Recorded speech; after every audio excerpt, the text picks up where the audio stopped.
আবু জেহেল আবুল আহাবের যারা অনুসারী তারা সহ্য করে না। তারা কি করে?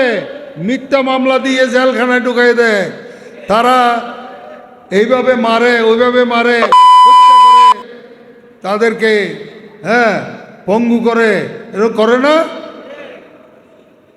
জামাতে ইসলামীর লোকেরা কি এগুলো ভয় করে? ভয় করে না, ভয় করে না। বরং প্রত্যেক মুনাজাতেই তো আমরা আল্লাহর কাছে দোয়া করি, আল্লাহ তুমি আমাকে শহীদ হিসাবে কবুল করো, যাতে জান্নাতুল ফেরদাউসে যেতে পারি, বিনা হিসাবে যেতে পারি। কথা ঠিক না? সাহাবা একরামরা এইভাবে মুনাজাত করতেন, প্রতিযোগিতা করতেন, কার আগে কে মুজাহিদ হবে, কে শহীদ হবে, কার আগে কে শহীদ হবে। শহীদদের যে মর্যাদার কথা আল্লাহ রাব্বুল আলামিন বলেছেন যে বিনা হিসাবে তাদেরকে জান্নাতুল ফেরদাউসে পাঠিয়ে দেবে। এবং 70 জন আত্মীয় যাদের জন্যে জাহান্নাম লিপিবদ্ধ হয়ে গেছে তাদেরকে সুপারিশ করার অনুমতি দেবে, যে 70 জনকে সুপারিশ করো। যদি সুপারিশ করা হয় তাহলে তাদেরকে জান্নাতে পাঠিয়ে দেবে। ওয়ালা তাকুলু লিমান ইউকতালু ফি সাবিলিল্লাহি আমওয়াত বাল আহইয়াউ। যারা আল্লাহর পথে শহীদ হয় তারা মৃত হয় না, মরে যায় না, তারা জীবিত থাকে। তোমরা কিন্তু সেটা জানো না। আল্লাহ রাব্বুল আলামিন নিজে বলেছেন। তো এইরকম একটা মর্যাদার যদি আমরা অনুসারী হতে চাই তাহলে আমাদেরকে আল্লাহ রসুলের অনুসারী হয়ে সাহাবায়ে কেরামদের মতো আমাদেরকে মুজাহিদ হতে হবে, ঐক্যবদ্ধ হতে হবে, জিহাদ করতে হবে, দরকার হলে শহীদ হতে হবে, পঙ্গুত্ব বরণ করতে হবে। ভয় করলে চলবে না, ধৈর্য ধারণ করতে হবে। ইয়া আইয়ুহাল্লাযীনা আমানু ইসতাঈনু বিস-সাবরি ওয়াস-সালাহ। আল্লাহ বলছেন, হে ঈমানদার লোকেরা, তোমরা ধৈর্য ধারণ করো এবং সবর করবা। অত্যাচার তো আসবে। এবং নামাজ পড়বা, আল্লাহর নৈকট্য হাসিল করার জন্যে নামাজ পড়বা।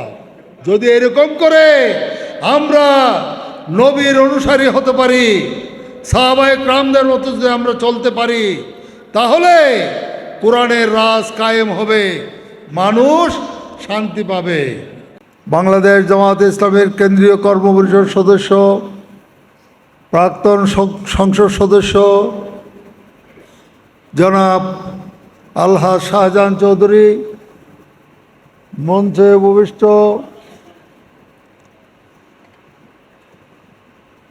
অন্যান্য নেতৃবৃন্দ, আজকের এই আয়োজনে উপস্থিত সম্মানিত উলামায়ে কেরাম, মুরব্বিয়ানে আযম, সম্মানিত ভাই এবং বন্ধুগণ, সবাইকে আবার সালাম দিচ্ছি। আসসালামু আলাইকুম ওয়া রাহমাতুল্লাহি ওয়া বারাকাতুহু। সম্মানিত ভাইরা, দীর্ঘদিন পরে এই ধরনের একটি সুন্দর আয়োজনে আল্লাহ রাব্বুল আলামিন যে আমাদেরকে একত্রিত হওয়ার তৌফিক দান করেছেন, এই জন্য আল্লাহ রাব্বুল আলামিনের হাজারো শুকরিয়া আদায় করছি। সবাই বলেন আলহামদুলিল্লাহ। সম্মানিত ভাইরা, আমার সময় খুবই সংক্ষিপ্ত, আমার আবার ঢাকায় প্রোগ্রাম আছে, খুব তাড়াতাড়ি চলে যেতে হবে। এই জন্যে আমি বেশিক্ষণ সময় নেব না, অল্প দুই একটি কথা আপনাদের সামনে পেশ করে আমি বিদায় নেব। আমরা সকলে জানি যে আল্লাহ রাব্বুল আলামিন আমাদেরকে সৃষ্টি করেছেন। আমাদের স্রষ্টা কে? আল্লাহ সুবহানাহু ওয়া তাআলা। আমাদের লালন পালন করছেন আল্লাহ রাব্বুল আলামিন। আমাদের কি খেতে হবে, কি পান করতে হবে, কেমন করে চলতে হবে, সব কিছুর ব্যবস্থা করে দিয়েছেন আল্লাহ রাব্বুল আলামিন। এবং আল্লাহর কাছে আমাদের ফিরে যেতে হবে। কথা ঠিক না? দুনিয়াতে আমরা কেউ চিরস্থায়ী নই। আল্লাহ আমাদেরকে সৃষ্টি করেছেন, তার কাছেই আমাদের ফিরে যেতে হবে। সম্মানিত ভাইরা, সূরা বাকারাতে আল্লাহ রাব্বুল আলামিন বলেন, কাইফা তাকফুরুনা বিল্লাহ ওয়া কুনতুম আমওয়াতান ফাহইয়াকুম সুম্মা ইউমীতুকুম সুম্মা ইউহয়ীকুম সুম্মা ইলাইহি তুরজাউন। তোমরা কিভাবে আল্লাহর নাফরমানি করো? তোমরা তো মৃত ছিলে। মৃত মানে একজনের বয়স ধরেন 30 বছর, তার নাম আব্দুল করিম। 31 বছর আগে আব্দুল করিম নামে এই চেহারার এই লোকটা কি ছিল? কেউ চিনত? তাহলে বোঝা গেল যে তোমরা তো মৃত ছিলে, তোমরা মৃত ছিলে, তোমাদেরকে কেউ চিনতও না। আল্লাহ তোমাদেরকে সৃষ্টি করেছেন। ফাহইয়াকুম সুম্মা ইউমীতুকুম, এরপরে তোমাদেরকে মরতেই হবে। দেখুন, দুনিয়া এটা চিরস্থায়ী কোনো জায়গা না, এখান থেকে যেতেই হবে। আমার বাপ মারা গেছে, মা মারা গেছে, দাদা মারা গেছে, দাদি মারা গেছে, তাদের বাপ, তাদের মা, তাদের বাপ, তাদের মা, তাদের বাপ, তাদের মা, হযরত আদম আলাইহিস সালাম পর্যন্ত কেউ কি বেঁচে আছে? সবাই কবরে মাটির নিচে চলে গেছে, সবাই মর। সুম্মা ইউমীতুকুম সুম্মা ইউহয়ীকুম, আল্লাহ বলছেন যে অতঃপর তোমাদের ওই কবর থেকে আবার তোলা হবে। সুম্মা ইলাইহি তুরজাউন, এবং তোমাদের সকলকে চলে যেতে হবে আল্লাহর কাছে। আল্লাহ সেখানে কি করবেন? হাসরের দিন ফামান ইয়ামাল মিসকালা যাররাতিন খায়রান ইয়ারা ওয়া মান ইয়ামাল মিসকালা যাররাতিন শাররান ইয়ারা। এই দুনিয়াতে তোমরা যাররা পরিমাণ কোনো ভালো কাজ করলো, এটার বদলা দেওয়া হবে। আর যাররা পরিমাণ, যাররা মানে একটা বালিকে যদি 70 ভাগ করা হয়, তার এক ভাগের নাম হচ্ছে যাররা। এইরকম ক্ষুদ্র কোনো খারাপ কাজ করলেও তার বিনিময় দেওয়া হবে আখিরাতে। সম্মানিত ভাইরা, সব আল্লাহ বলে দিয়েছেন। এই জন্যে আল্লাহ সুবহানাহু ওয়া তাআলা মানুষ সৃষ্টি করার পর থেকেই মানুষদেরকে সত্যিকার অর্থে আল্লাহর গোলাম হিসাবে নিজেদেরকে চলার জন্যে নবী পাঠিয়েছেন। প্রত্যেকটা জাতির কাছে আল্লাহ রাব্বুল আলামিন নবী পাঠিয়েছেন। নবীদের কাজ হচ্ছে মানুষদেরকে আল্লাহ রাব্বুল আলামিনের নির্দেশনা, আল্লাহ রাব্বুল আলামিনের হেদায়েতগুলো পৌঁছে দেয়া। হুয়াল্লাযী আরসালা রাসূলাহু বিল হুদা ওয়া দীনিল হক। সমস্ত জাতির কাছে আল্লাহ রাব্বুল আলামিন নবী পাঠিয়েছেন হেদায়েত দিয়ে, পথে নির্দেশনা দিয়ে। দুনিয়াতে তোমরা কিভাবে চলবে, ব্যক্তিগত জীবন কিভাবে চালাবে, পরিবার কিভাবে চালাবে, সমাজ কিভাবে চালাবে, অর্থনীতি কিভাবে চালাবে, রাজনীতি কিভাবে চালাবে, সব নির্দেশনা জিব্রাইল আলাইহিস ইসলামের মাধ্যমে ওহী পাঠিয়ে সমস্ত মানুষদেরকে নির্দেশনা দিয়েছে আল্লাহ রাব্বুল আলামিন। কথা ঠিক কিনা? 1,24,000 বা 2,24,000 পয়গম্বর মানুষের হেদায়েতের জন্যে আল্লাহ রাব্বুল আলামিন পাঠিয়েছেন, এবং এতগুলো নবীর সর্বশেষ নবী হচ্ছে সৈয়দনা মুহাম্মদুর রাসূলুল্লাহ সাল্লাল্লাহু আলাইহি ওয়াসাল্লাম। কথা ঠিক কিনা? সৈয়দুল মুরসালিন, সমস্ত নবীদের সর্দার হচ্ছে মুহাম্মদ রাসূলুল্লাহ সাল্লাল্লাহু আলাইহি ওয়াসাল্লাম। তিনি হচ্ছেন খাতামুন নবীন, নবীদের সর্বশেষ নবী মুহাম্মদুর রাসূলুল্লাহ সাল্লাল্লাহু আলাইহি ওয়াসাল্লাম।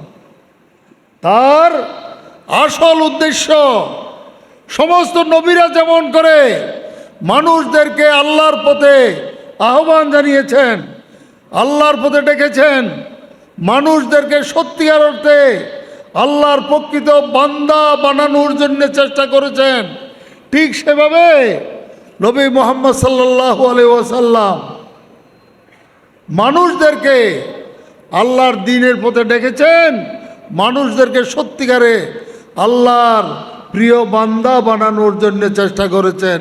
কথা ঠিক কিনা বেটি? আল্লাহ রসুলের জীবন সম্পর্কে হযরত আয়েশা সিদ্দিকা রাদিয়াল্লাহু তাআলা আনহাকে সাহাবায়ে কেরামরা জিজ্ঞেস করলেন, মা আয়েশা, আল্লাহ রসুলের জীবন সম্পর্কে বলেন। তিনি বললেন, ওয়াকানা খুলুকুহুল কোরআন। আল্লাহ রসুলের জীবন হচ্ছে কোরআন। আল্লাহ রসুলের জীবন এটা হচ্ছে কোরআন। আমরা কোরআন যেটা নিজেরা পড়ি,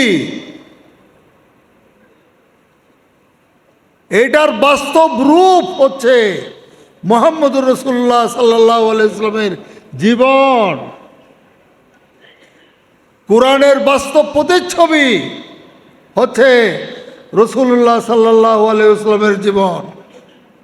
সম্মানিত ভাইরা, তাহলে এখন সংক্ষিপ্তভাবে যদি আমরা বলতে চাই, বলতে হয়, তাহলে এই কথাই বলতে হয়, যদি সত্যিকার অর্থে আল্লাহর প্রিয় বান্দা আমরা হতে চাই, আমরা যদি সত্যিকার অর্থে আল্লাহর সন্তুষ্টি পেতে চাই, আমরা যদি জান্নাতে যেতে চাই, তাহলে আল্লাহ রসুলকে আমাদের অনুসরণ করতে হবে। আল্লাহ রসুলকে অনুসরণ করা মানে কোরআনের যে বাস্তব প্রতিচ্ছবি আল্লাহ রসুল সাল্লাল্লাহু আলাইহি ওয়াসাল্লাম ছিলেন, আমাদেরকে আল্লাহর রসুলের আনুগত্য করতে হবে এবং কোরআনের পুরা অনুসরণ আমাদের করতে হবে। কথা ঠিক কিনা বেটি? সম্মানিত ভাইরা, এখন কোরআন আমরা পড়ি, কিন্তু কোরআনের যেরকম আমাদের অনুসরণ করা দরকার, সেভাবে আমরা অনুসরণ করি নাকি করি না? আমরা করি না। আমরা সওয়াবের উদ্দেশ্যে কোরআন তেলাওয়াত করি, হ্যাঁ, কিন্তু যেভাবে আল্লাহর নবী কোরআনের বাস্তব প্রতিচ্ছবি ছিলেন, কোরআনকে অনুসরণ করতে বলেছেন, ঠিক সেভাবে আমরা আল্লাহর নবীর অনুসারীরা আল্লাহ রসুলের অনুসরণ করে কোরআনের আনুগত্য আমরা করি না। সম্মানিত ভাইরা, আমরা সবার পক্ষ থেকে আজকের প্রধান অতিথি বাংলাদেশ জামাতে ইসলামী কেন্দ্রীয় সিনিয়র নায়েবে আমির প্রাক্তন সংসদ সদস্য জনাব অধ্যাপক মুজিবুর রহমান সাহেবকে স্বাগত জানাই। আলহামদুলিল্লাহ।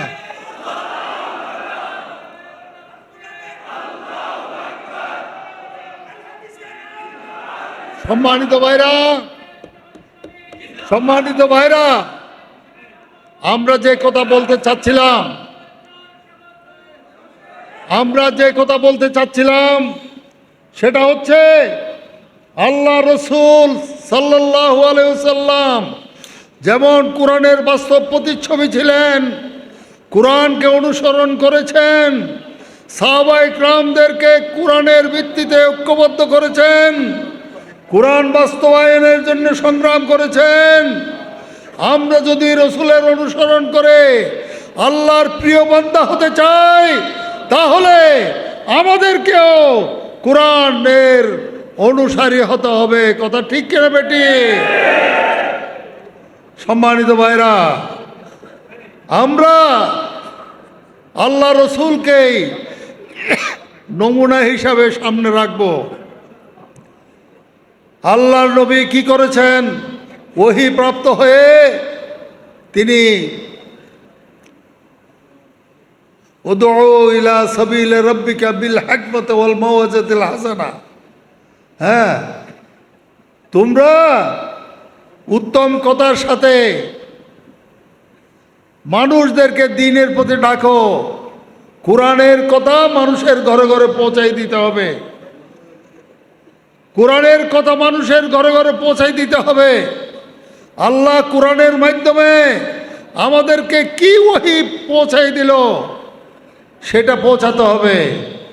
আমাদের ব্যক্তিগত জীবন কিভাবে পরিচালিত করতে হবে, আমাদের পরিবার কিভাবে চালাতে হবে, আমাদের ব্যবসা বাণিজ্য কেমন করে করতে হবে, আমাদের অর্থনৈতিক জীবন কেমন চালাতে হবে, আমাদের রাজনৈতিক জীবন কেমন চালাতে হবে, আমাদের বিচার ব্যবস্থা কেমন করতে হবে, আমাদের আন্তর্জাতিক নিয়ম নীতি কীরকম হতে হবে, সব কথা আল্লাহ রাব্বুল আলামিন কোরআনের মাধ্যমে যেটা দিয়েছেন সেই কথাটা মানুষের ঘরে ঘরে পৌঁছাতে হবে। শুধু পৌঁছা দিলে হবে না। ওয়াতাসিমু বিহাবলিল্লাহি জামিআন ওয়ালা তাফাররাকু, সবাইকে তোমরা ঐক্যবদ্ধ করো, সবাইকে তোমরা ঐক্যবদ্ধ করো, বিক্ষিপ্ত বিচ্ছিন্ন হইও না। সম্মানিত ভাইরা, আজকে যে জামাতে ইসলামের কথা বলতেছি, হ্যাঁ, জামাতে ইসলামী এই লক্ষ্যেই সমস্ত পাড়ায় পাড়ায়, হ্যাঁ, ওয়ার্ডে ওয়ার্ডে কমিটি গঠন করে মানুষদেরকে ঐক্যবদ্ধ করতেছে। কেন? ঐক্যবদ্ধ যদি আমরা হতে পারি, তাহলে আমরা সাহাবায়ে কেরামদের মতো ঐক্যবদ্ধ হয়ে কোরআনের আইন যদি নিজেরা মেনে নিতে পারি, তাহলে আল্লাহর দিন প্রতিষ্ঠিত হবে, মানুষ শান্তি পাবে। কথা ঠিক কিনা বেটি? সম্মানিত ভাইরা, এই জন্য ঐক্যবদ্ধ হতে হবে। এরপরে রাসূলুল্লাহ সাল্লাল্লাহু আলাইহি ইসলামের ব্যাপারে আল্লাহ রাব্বুল আলামিন বলেছেন, কামার সাল্লা ফীকুম রাসূলুম মিনকুম ইয়াতলু আলাইকুম আয়াতিনা ওয়া ইউযাক্কিকুম ওয়া ইউআল্লিমুকুমুল কিতাবা ওয়াল হিকমা ওয়া ইউআল্লিমুকুম মা লাম তাকুনু তা'লামুন। তোমাদের কাছে আমি নবী পাঠিয়েছি, এই নবী তোমাদের কাছে আমার কোরআন শিক্ষা দিয়েছেন, হিকমত শিক্ষা দিয়েছেন, কিভাবে কোরআন বাস্তবায়ন করতে হবে হিকমত শিক্ষা দিয়েছেন। তোমরা যেটা জানো না সেই কথার নির্দেশনাও দিয়েছেন। সূরা বাকারাতে আল্লাহ রাব্বুল আলামিন এই কথাটা বলেছেন। আল্লাহ রসুল আইয়ামে জাহিলিয়াতের একটা অন্ধকার যুগে তিনি আগমন করলেন। তখন ওহীর মাধ্যমে আল্লাহ রাব্বুল আলামিন কোরআন ওনাকে দিয়েছেন। উনি স্থানীয় মানুষদেরকে ডেকে ডেকে ডেকে ডেকে কোরআন শুনিয়েছেন, তাদেরকে ঐক্যবদ্ধ করেছেন, তাদেরকে ঐক্যবদ্ধ করেছেন, তাদেরকে আল্লাহর পথে চলার জন্যে নির্দেশনা দিয়েছেন। এইভাবে আল্লাহ রসুল যেভাবে সাহাবায়ে কেরামদেরকে গঠন করেছিলেন, তৈরি করেছিলেন, আমরা যারা আজকে উপস্থিত আছি আমাদের সিদ্ধান্ত নিতে হবে আমরাও যাতে আল্লাহ রসুল সাহাবায়ে কেরামদেরকে যেমন করে ট্রেনিং দিয়েছিলেন, প্রশিক্ষিত করেছিলেন, আমরাও যাতে সেভাবে প্রশিক্ষণ প্রাপ্ত সাহাবায়ে কেরামদের মতো সৈনিক হতে পারি, আমাদেরকে সেই চেষ্টা চালাতে হবে। কোরআন বুঝে বুঝে পড়ব, কোরআন বুঝে বুঝে পড়ব, কোরআন অধ্যয়ন করব এবং কোরআনের সমস্ত কথাগুলো আমরা মেনে চলব। পারবো না ইনশাল্লাহ? অবশ্যই আমরা পারব। সম্মানিত ভাইরা, আল্লাহ রব্বুল আলামিন এই যে কোরআনের আয়াত নাজিল করে জানাই দিলেন, তোমরা যারা ঈমানদার, ইন্নামাল মুমিনুনা আল্লাযীনা আমানু বিল্লাহি ওয়া রাসূলিহি সুম্মা লাম ইয়ারতাবু ওয়া জাহাদু বিআমওয়ালিহিম ওয়া আনফুসিহিম ফি সাবিলিল্লাহ উলাইকা হুমুস সাদিকুন। সত্যিকারের মুমিন তো তারাই যারা আল্লাহর উপর ঈমান এনেছে, রসুলের উপর ঈমান এনেছে এবং আল্লাহর দেওয়া জীবন বিধান দুনিয়ার বুকে কায়েম করার জন্যে জান মাল দিয়ে সংগ্রাম করেছে। এরাই হচ্ছে সত্যিকারের ঈমানদার। তাহলে সত্যিকারের ঈমানদার হতে হলে সবাইকে মুজাহিদ হতে হবে। কথা ঠিক কিনা বেটি? আমি এখানে যারা উপস্থিত আছেন সবাইকে একটু হাত তুলে বলতে বলি যে আপনারা কে কে মুজাহিদ হতে চান? আলহামদুলিল্লাহ, সবাই আমরা আল্লাহর নবীদের মতো, সাহাবায়ে কেরামদের মতো মুজাহিদ হতে চাই। আমরা জিহাদ করে আল্লাহর দেয়া জীবন বিধান কায়েম করতে চাই। কথা ঠিক কিনা? সম্মানিত ভাইরা, এই পথে গেলে, কোরআনের আইন মেনে চলার পথে যদি আমরা চলতে চাই, তাহলে যারা কাফের মুশরিক তারা সহ্য করে না। আবু জেহেল, আবু লাহাবের যারা অনুসারী তারা সহ্য করে না। তারা কি করে? মিথ্যা মামলা দিয়ে জেলখানায় ঢুকাই দেয়। তারা এইভাবে মারে, ওইভাবে মারে, হত্যা করে, তাদেরকে পঙ্গু করে। এরকম করে না? জামাতে ইসলামীর লোকেরা কি এগুলো ভয় করে? ভয় করে না, ভয় করে না। বরং প্রত্যেক মুনাজাতেই তো আমরা আল্লাহর কাছে দোয়া করি, আল্লাহ তুমি আমাকে শহীদ হিসাবে কবুল করো, যাতে জান্নাতুল ফেরদাউসে যেতে পারি, বিনা হিসাবে যেতে পারি। কথা ঠিক না? সাহাবায়ে কেরামরা এইভাবে মুনাজাত করতেন, প্রতিযোগিতা করতেন, কার আগে কে মুজাহিদ হবে, কে শহীদ হবে, কার আগে কে শহীদ হবে। শহীদদের যে মর্যাদার কথা আল্লাহ রাব্বুল আলামিন বলেছেন যে বিনা হিসাবে তাদেরকে জান্নাতুল ফেরদাউসে পাঠিয়ে দেবে এবং 70 জন আত্মীয় যাদের জন্যে জাহান্নাম লিপিবদ্ধ হয়ে গেছে তাদেরকে সুপারিশ করার অনুমতি দেবে যে 70 জনকে সুপারিশ করো। যদি সুপারিশ করা হয় তাহলে তাদেরকে জান্নাতে পাঠিয়ে দেবে। ওয়ালা তাকুলু লিমান ইউকতালু ফি সাবিলিল্লাহি আমওয়াত বাল আহইয়াউ। যারা আল্লাহর পথে শহীদ হয় তারা মৃত হয় না, মরে যায় না, তারা জীবিত থাকে। তোমরা কিন্তু সেটা জানো না। আল্লাহ রাব্বুল আলামিন নিজে বলেছেন। তো এইরকম একটা মর্যাদার যদি আমরা অনুসারী হতে চাই তাহলে আমাদেরকে আল্লাহ রসুলের অনুসারী হয়ে সাহাবায়ে কেরামদের মতো আমাদেরকে মুজাহিদ হতে হবে, ঐক্যবদ্ধ হতে হবে, জিহাদ করতে হবে, দরকার হলে শহীদ হতে হবে, পঙ্গুত্ব বরণ করতে হবে, ভয় করলে চলবে না, ধৈর্য ধারণ করতে হবে। ইয়া আইয়ুহাল্লাযীনা আমানু ইসতাঈনু বিস-সাবরি ওয়াস-সালাহ।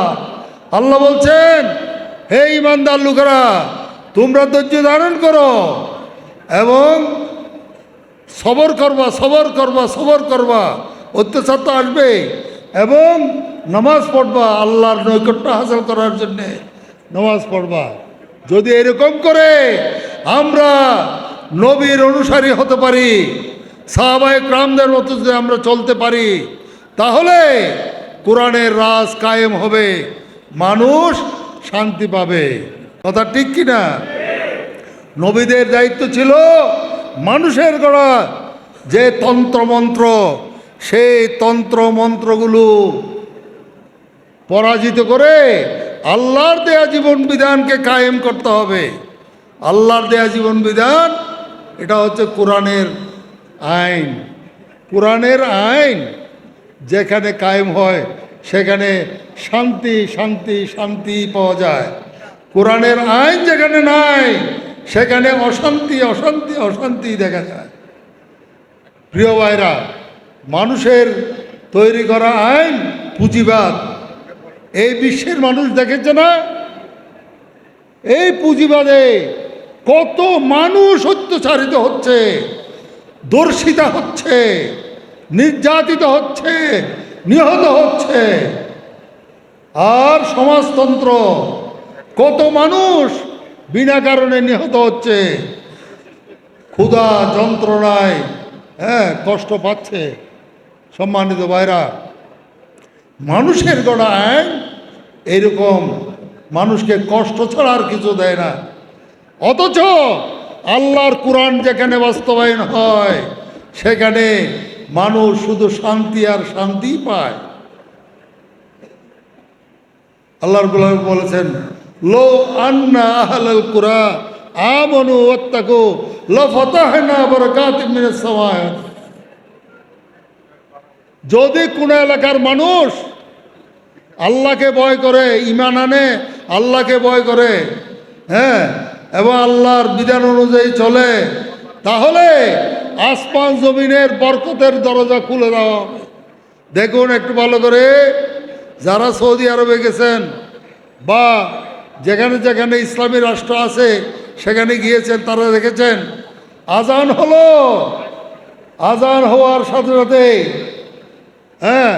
মানুষ দরজা খুলে, স্বর্ণের দোকানের দরজা খোলা অবস্থায় মসজিদে চলে গেছে, কিন্তু কোনো স্বর্ণ, এক ভরি স্বর্ণ কি চুরি হয়েছে? হয় নাই। মানে কোথাও চুরি হয় না, কারণ চুরি করলে তো কোরআনের বিধান হচ্ছে হাত কেটে দেওয়া হবে। তো কে এরকম আছে যে আমার হাত কাটলে কাটুক, তারপরে আমি চুরি করব? এটা করার কেউ নাই। এরপরে কেউ দর্শন করে না, কারণ এটার শাস্তি হচ্ছে চরম। এরকম কোরআনের আইন যেখানে বাস্তবায়ন হয়েছে সেখানে আল্লাহ বরকতের দরজা কীভাবে খুলেছে দেখেন। সৌদি আরব যারা গেছেন তারা তো নিশ্চয় দেখেছেন, সৌদি আরব মানে পাথরের পাহাড়, বালির পাহাড়। আমাদের এখানে যে ধান হচ্ছে, এত সুন্দর সুন্দর জমি, এখানে কিছু নাই, শুধু বালি বালি বালি বালি বালি। সেই সৌদি আরবে স্বর্ণের খনি আবিষ্কার হয়েছে, এরপরে পেট্রোলের খনি আবিষ্কার হয়েছে। সেখানে টাকার তো অভাব নেই, মানুষ দুনিয়ায় ছেড়ে সেখানে যেতে চাচ্ছে শুধু পয়সা উপার্জন করার জন্যে। কোরআনের আইন হচ্ছে এরকম একটা বিষয়। এই জন্যে আমরা 18 কোটি মানুষের এই দেশ বাংলাদেশে কোরআনের আইন কায়েম করতে চাই। কথা ঠিক কিনা?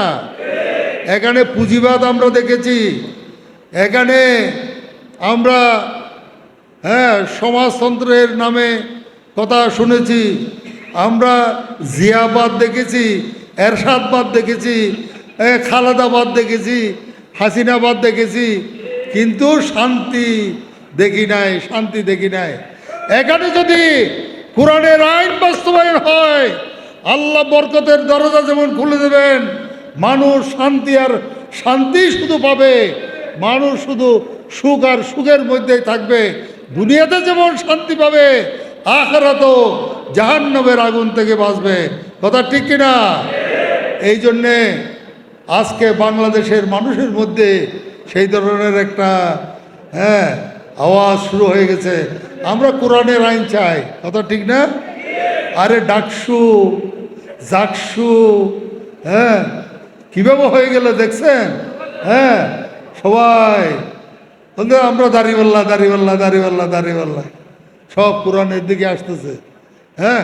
এখন যদি বাংলাদেশের সকল ইসলামী দলগুলো একতাবদ্ধ হয়ে দাড়িপাল্লায় ইলেকশন করে আমরা মানুষের হৃদয় জয় করতে পারি, আল্লাহ রব্বুল আলামিন বরকতের দরজা খুলে দেবেন, আমাদের এই বাংলাদেশকে একটি উন্নত বাংলাদেশে পরিণত করবেন ইনশাআল্লাহ। কথা ঠিক কিনা?